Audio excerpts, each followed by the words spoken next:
Apakah sosok Anies Baswedan ini merupakan sosok tokoh yang berbahaya di negeri ini? Ya, bisa jadi, ya. Bisa jadi bahwa Anies Baswedan itu seorang tokoh yang dalam tanda petik itu tokoh berbahaya di negeri ini dalam konteks naikkan Pak Anies menjadi calon presiden 2029. Ini adalah ketetapan yang sah yang harus kita dukung di tahun 2029. Sepakat? Terima kasih.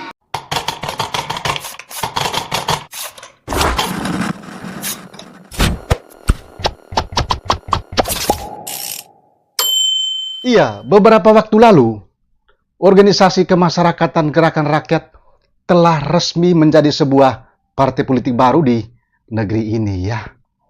Ya, memang meskipun sudah dikatakan sebagai sebuah partai politik, harus berjuang agar lolos verifikasi di pemilu 2029 mendatang. Artinya harus lolos sebagai peserta pemilu agar bisa ikut pemilu di pemilu 2029 mendatang. Jadi, organisasi Gerakan Rakyat yang diinisiatori oleh Anies Baswedan ini sudah resmi menjadi sebuah partai politik baru di negeri ini. Itulah fakta faktual yang terjadi saat ini. Memang sih tidak perlu kaget lagi ya. Jadi kemunculan organisasi kemasyarakatan Ormas Gerakan Rakyat ini kan juga memang dari dulu saya sudah memprediksi bahwa suatu waktu Ormas ini akan menjadi sebuah partai politik. Dan buktinya, ya, tahun 2026 ini Ormas Gerakan Rakyat langsung menjadi sebuah partai politik.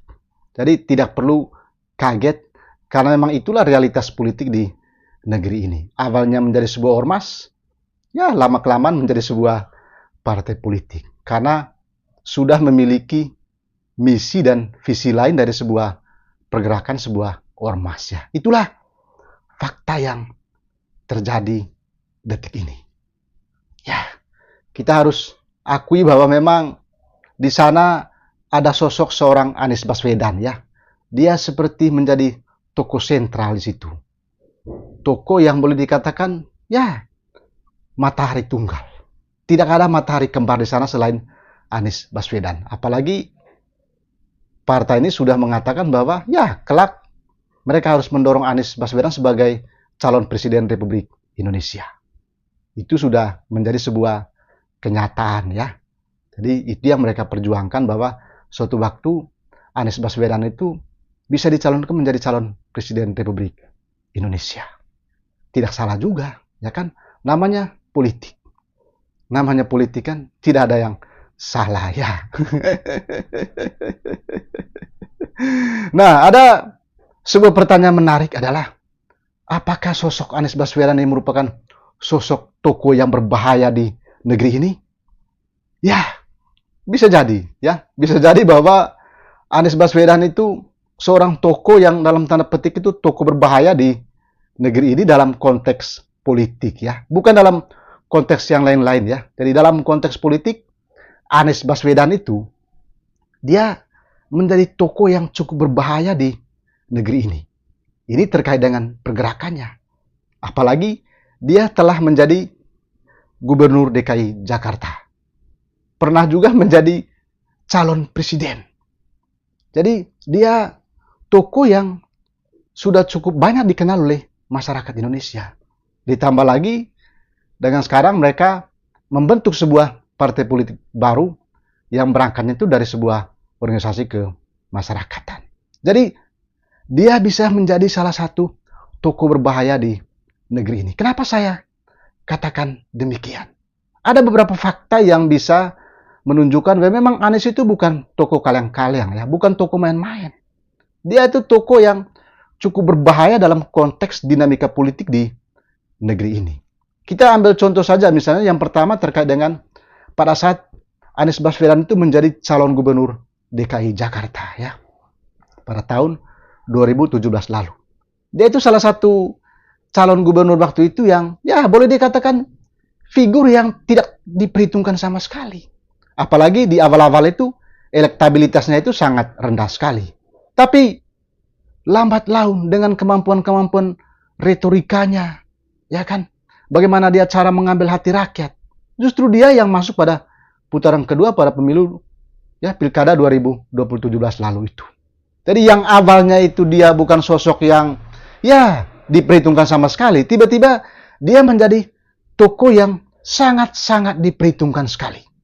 Coba Anda bayangkan ya, dari yang tidak ada apa-apanya, tidak pernah diperhitungkan sama sekali, tiba-tiba dia lolos masuk dalam putaran kedua dan dia yang memenangi Pilkada DKI Jakarta tahun 2017 lalu, mengalahkan Ahok loh. Coba Anda bayangkan ya, jadi dari seorang tokoh yang tidak diperhitungkan tiba-tiba dia menang. Itulah fakta yang pertama yang tidak bisa kita bantah dari realitas politik yang ada itu. Lalu fakta yang kedua, begitu juga pada Pilpres 2024 lalu. Dia juga mungkin salah satu tokoh yang ya mungkin tidak terlalu diperhitungkan ya. Jadi mereka atau rakyat itu lebih memperhitungkan Prabowo dan Ganjar. Tapi apa yang terjadi? Justru berbalik. Situasinya berubah. Anies Baswedan itu menempati posisi urutan kedua perolehan suara.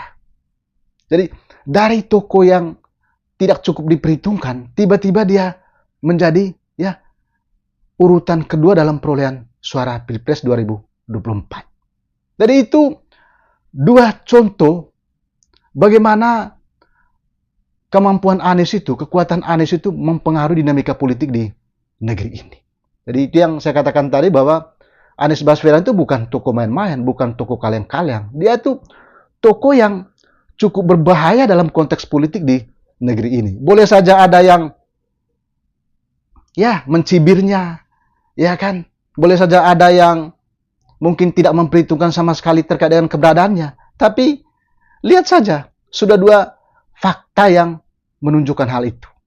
Bahwa Anies itu bukan tokoh kaleng-kaleng. Apalagi belakangan ini kan Anies ini kerap sekali turun ke masyarakat ya. Berbicara di forum-forum mahasiswa, ruang-ruang akademis, turun di lokasi bencana dan lain sebagainya.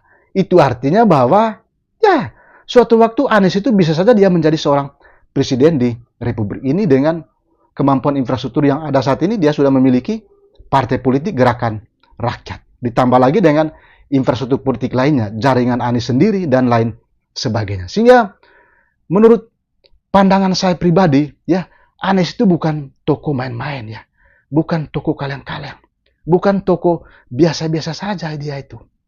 Ya, dia tokoh yang sangat berbahaya dalam konteks politik ya.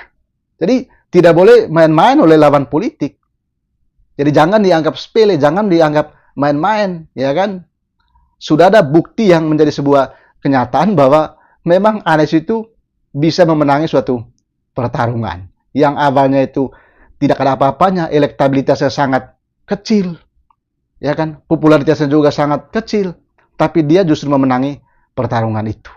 Itulah yang saya katakan tadi bahwa Anies itu bukan tokoh main-main. Jadi tokoh yang cukup berbahaya dalam konteks politik di negeri ini. Ya, itu sih kalau menurut pandangan saya pribadi ya. Mohon maaf kalau pandangan saya ini keliru. Saya hanya melihat dari perspektif politik saja ya kan, bahwa sebetulnya Anies itu bukan tokoh biasa-biasa saja ya, bukan tokoh kaleng-kaleng dia itu ya. Dia tokoh yang bisa mengubah sebuah situasi politik di negeri ini karena sudah ada fakta yang terjadi. Bagaimana menurut pandangan Anda? Silakan tuangkan komentar di kolom komentar video ini seperti apa pendapat Anda. Dan jangan lupa baku hantam di kolom komentar video ini ya. Dan kalau Anda menemukan video ini, mohon bantuannya diteruskan, di-share sebanyak mungkin. Siapa tahu banyak orang memberikan komentar terkait dengan pandangan saya itu. Oke, sampai jumpa dan jangan lupa salam otak bleang. Ya.